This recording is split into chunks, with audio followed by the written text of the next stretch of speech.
Has all been made plain? Has Messiah come and delivered his people? All has been made plain, but they didn't see it.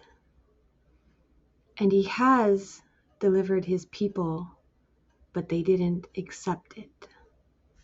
Welcome to Matthew chapter 17.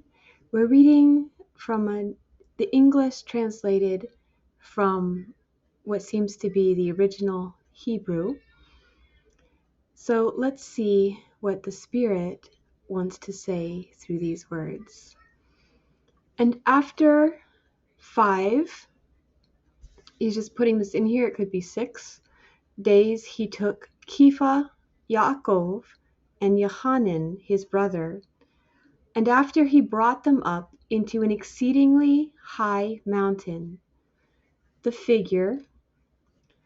his figure, was changed before them, and the form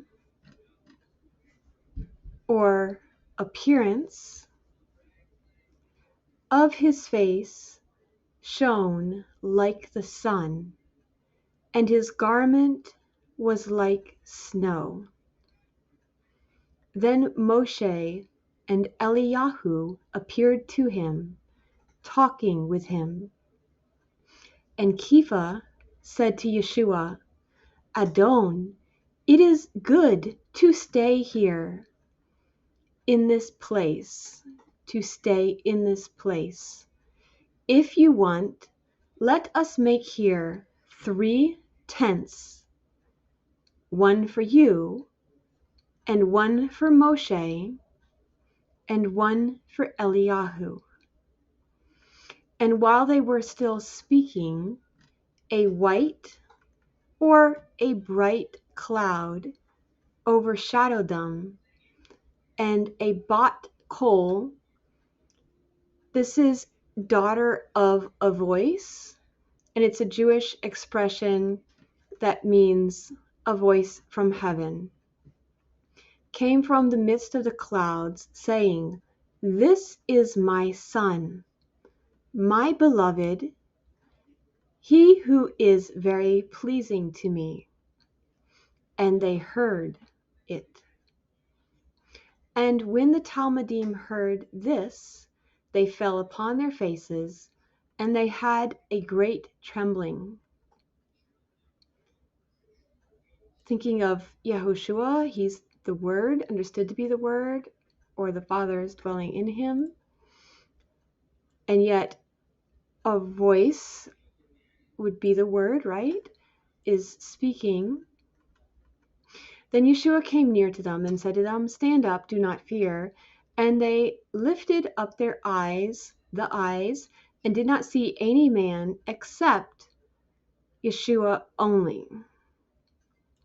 You might be able to get some kind of teaching from this, because they're seeing each other at least, even if Moshe and Eliyahu are gone. So in some ways, maybe just like a drosh could come from this, a teaching, it might be not the literal meaning, that when we look at each other, we should only see Yehoshua if his blood is covering them. So when God looks on us, he sees Yehoshua only. And yet initially they wanted to make 3 tabernacles. If that's the word here, it might just be tents. Like the tabernacle is called an ohel, which is a tent. So why would we make like the prophets? They're speaking of Yehoshua, or the law is speaking of Yehoshua, and the prophets are speaking of Yehoshua. So also, when we look at Tanakh, we should see Yehoshua only. One reason why you should see Yehoshua in everybody is that the old man is passed away. So what got passed down through Adam should no longer exist, but now this holy seed is what we should be seeing and bringing about, cultivating. And as they went down from the mountain, he commanded them and said, Do not tell the vision to any man until the son of El returns to life. And his Talmudim asked him, saying, What is this, that? Or why do the wise ones of the law say that Eliyahu will come first? So he answered them and said, Eliyahu will come and restores everything. Could be translated as clarify all the words. So on one hand, we were learning in the Beatitudes that Messiah was clarifying all the teachings. So this is what I alluded to at the beginning, this first part, that Eliyahu will clarify all the words. And this is how he's leveling the mountains, so everything can be seen clearly, making it straight what was made crooked. So what was made crooked was teachings that crept in. And so to restore everything is to put Torah, all the Word of God, to teach it as it is. And so Yehoshua was also doing this, and they weren't able to see it. So it has been clarified. He's telling them what is right, but they weren't willing to accept it. And I say to you that he did come, and they did not recognize him, but they did unto him all their pleasure. Oh, I also wanted to say, he's saying Eliyahu will come. So also in the future, Eliyahu is coming. And then he's saying that also he did come. So these prophecies kind of happen more than once. Even so, will the son of Eloah bear the death because of them? And then his Talmudim understood that he spoke about Yohanan Immerser. And when he came there, one man came and knelt down before him, saying, Adon, have mercy on my son, for he is a lunatic and suffers great evil or trouble in the fire and in the water. And I sent him to your Talmudim, but they were not able to heal him. If he has a mental condition, then you can see that this may parallel demon possession, or maybe because he was more weak-minded, the demon was able to possess him. So Yeshua answered and said, Refusing and perverse nation, how long, or until how much will I stay with you? Bring him to me. And Yeshua rebuked the Satan, and he went out, and the young man was cleansed in that hour. Then the Talmudim drew near in privacy, and they said to him, Why were we ourselves not able to drive him out? Yeshua said to them, Because of the smallness of your faith. Truth I say to you, that if you had faith, which is also meaning faithfulness, like one grain of mustard, and you said that this mountain should be changed from this place to another, that it would be changed, and nothing would be too great for you to do. And he's clarifying here, it's not faith in ourselves. Yehoshua is the one that gives them the power to do this. So again, faith, faithfulness, faith in action. If you really have faith, it will have action. So everybody is dealt a measure of faith, but we could lose even that if we are not faithful, if we do not act on that faith. Other things could choke it out, because remember, he was saying you have little faith, and then he's saying you do not even believe. So in other words, he's making these things so clear and giving them so many opportunities. So we don't want to miss out on taking that leap of faith, that little step of like walking on the water like Peter did. But this stature or this measure of Satan is not driven out except by prayer and by fasting. While he stayed in Galilee, Yeshua said to them, "The son of Eloah will be betrayed and delivered into the hands of the sinners, and they will put him to death, but on the third day he will rise." And they were exceedingly anxious. And as they were coming into Capharnaum, those who raised the tribute came to Kepha and said, "Your teacher did not pay the tribute." And he said, "It is true." In our translation, it says, "Does your teacher not pay the tribute?" So this is the opposite.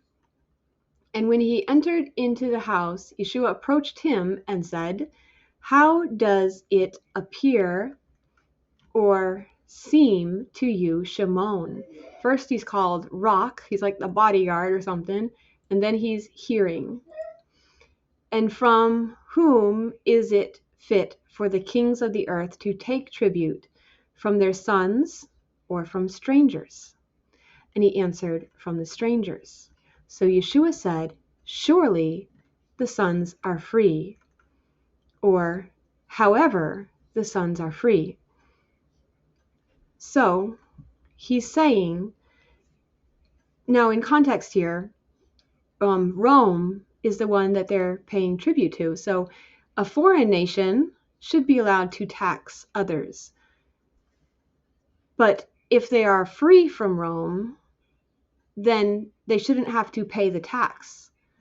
So he's saying that they're sons, and so these tax collectors, maybe they're Jewish people too, then the sons should be free. So it's like, if they shouldn't have to pay tribute, it means that they're not actually in slavery to a foreign nation, because you only don't pay tribute to your own people. "But that we do not alarm them, go to the sea and cast out the fish hook, and the first fish that you will catch, you must open its mouth, and you will find there all that should go up, that which he asked, and you must pay it for me and for you." Okay, should go up can mean go up to the temple or go to Jerusalem. And he asked here can be for this which he asked, which is the tribute, and you must pay or give it for me and for you. Okay, so now this is reminding me of giving some people from the nations as tribute, as a gift. So he's saying like this phrase that means that which goes up to the temple. So this is what he is giving. Paul said of the people he was reaching that they were his crown, his glory, his reason for rejoicing. So you can think of this as like a tribute, because we give our crowns. The purpose of why we have them is to give them to Messiah. So this is the gift that we bring.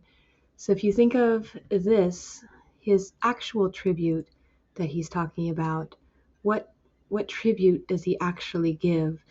Is the souls that he's reaching, all specifically that should go up to the temple. This is his true tribute that he is paying, and what we all should be bringing. This is what the sons of the kingdom bring and pay. We learned in our Revelation study that when he was talking about sending the Spirit, he's also saying, "I will come to you." So we can learn from another prophecy that he was giving that with the timing of Pentecost being connected with the sixth seal of Revelation, like that's like the day of Hashem, and that was kind of fulfilled right there in the first chapter of Acts. So that was when he came to them. But here, once again, they were looking for something physical, and so he came in his kingdom, and they didn't see him. It also says that Abraham saw my day and rejoiced. So some standing here who will not die until they've seen the Son of Eloah coming in his kingdom. He is revealing himself to them here, these 3 disciples. So while on Pentecost, he's revealed to the world, then, Shavuot, then here, these kind of could have seen a little bit ahead of time, because when they hear the voice, where do Moshe and Eliyahu go? Does that spirit of Moshe and Eliyahu come upon 2 of the disciples, and then maybe 2 of the disciples become 2 witnesses? So pay attention to this, because in the next chapter, a couple of these will think that they have the ability to call down fire now from heaven. When they're asking if Eliyahu will come first, it seems that there was an understanding of that day that Messiah is the Son of God. So we were learning in our Revelation study that the Son of God is a human whom God adopts as his son, and so now he's portraying the image of the Father, is almost like divine in this way. And so here to note, this is the son of El, which is God singular without a hey, and then the life would be like the hey, because hey in Hebrew is breath, spirit, and it's also feminine. So we have like the Father and the Spirit, sort of, maybe, because here you can see that the son of Eloah will bear the death because of them. So it's like the son of maybe the Father and the Spirit bear the death because of them. Just speculation, just wondering why sometimes it's God in the singular, and this is also singular. Elohim is God in the plural with a masculine ending, but here it's God singular with a feminine ending. How do we get rid of the old man? With fasting, afflicting our soul so that he maybe wants to leave, and with prayer, connecting to God, like teshuvah, returning to God, just thinking about it, because we've learned that Peter, I believe so far, was the only one who actually took a step on his faith that he had received. These other disciples, maybe they still needed to die to the old man, because it shouldn't take multiple times. So maybe what he's really saying is not each time you need all this fasting and prayer. It's just that they're not even acting on their faith, perhaps, because next he's going to give an example of just faith, the smallest bit of faith. If you act on it, that there will be nothing too great for you to do. Faith isn't something that you can't see, so obviously it's not in your own abilities, and that's why it's not actually active, so it'll die out unless you move on it. So if they had this feeling of they needed to be in control, they didn't want to lose that control, you can get rid of that by prayer and by fasting, to acknowledge your dependence on God. And then anything is possible as long as you're connected to Him and separate from your flesh. So that's what prayer and fasting will do. If you're following along in our Revelation study, in Revelation 4, verse 1, it says, "And upon thus a door is open," or an opening is open in the heavens. Here is also the word thus. So because, this even is added for clarification, because of the persecution of John, God responds. So just like Joshua was willing to go out and save the lost who are outside the glory cloud, according to tradition, those are the ones that he saved from Amalek in the wilderness. Then God responds and says that he will wipe out Amalek. So because John was in prison and died for his faith, then also the Son of God will also die. Messiah says he's the door, and also he says he's the veil of the temple that is ripped in two. So the actual word in Hebrew is not door, but an opening. So an opening is made to the Holy of Holies. And we know this is the Holy of Holies because now we're seeing the throne that is in the Holy of Holies. So what this is Messiah is split into in the heavens, and it's because of the bride, and we see that some of them are dying. It's in response to thus being the sevenfold assemblies. Some understand our Yetzer Hara, our evil inclination, to be Satan, and it really comes because Adam kind of got infected, maybe, and passed this seed down because they're called the sons of Satan. So he got infected by this venom. So really that's the evil inclination. It's kind of the same way. It's like the DNA of Satan in us. So maybe at least as a drash or something, if he's literally talking about the one who had the Satan, within us is a measure of Satan that needs to be driven out by prayer and by fasting. Whenever he did a miracle or something, he would say not to make it known. So you can see here when he says that we do not alarm them, he seems to not be wanting to make it known that the sons are free. This is a realization that they're going to need to come to on their own. It may be that those collecting the tribute were collecting the temple tax, which now it would make sense that it would go up to the temple. But still, he's saying that they shouldn't have to pay this, that the sons are free. So that's what I got from here.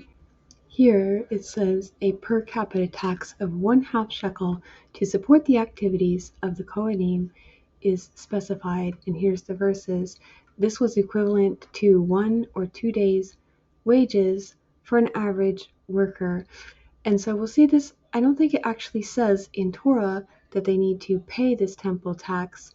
So this could be like a clarification that he's making.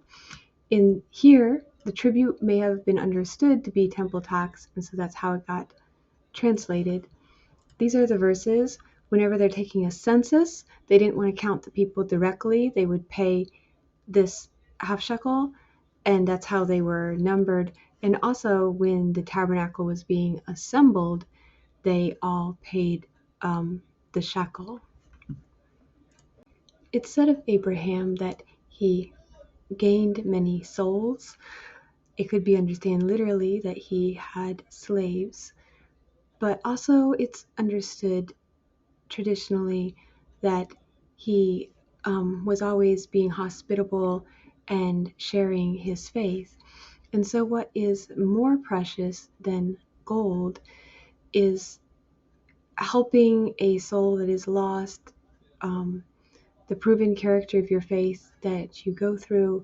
So you could say that if you're helping somebody overcome, then that can be kind of what you're contributing to this now living temple, because there was this verse that you're bringing people from the nations, and from here the temple is being built, because that half shekel was actually the foundation of the temple. It was for the bases of the pillars.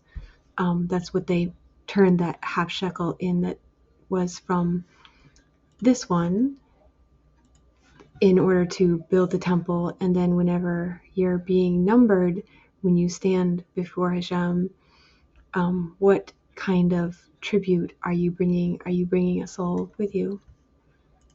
So this is what Messiah means when he says he's the Son of God.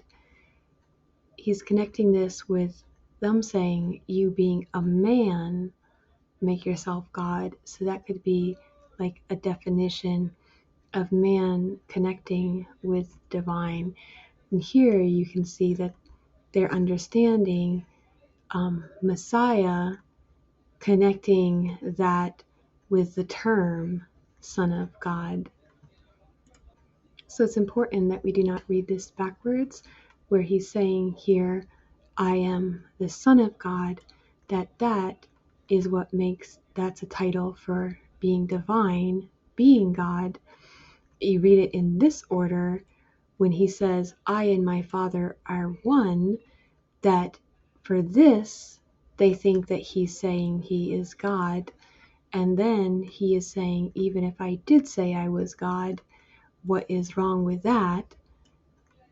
Because we're learning that people can be God, as far as if you are the exact image of God, that's what the term God means. If you're not changing, altering what's proceeding from God, which is the same as God, then, or if you're restored to this, then this is what God is.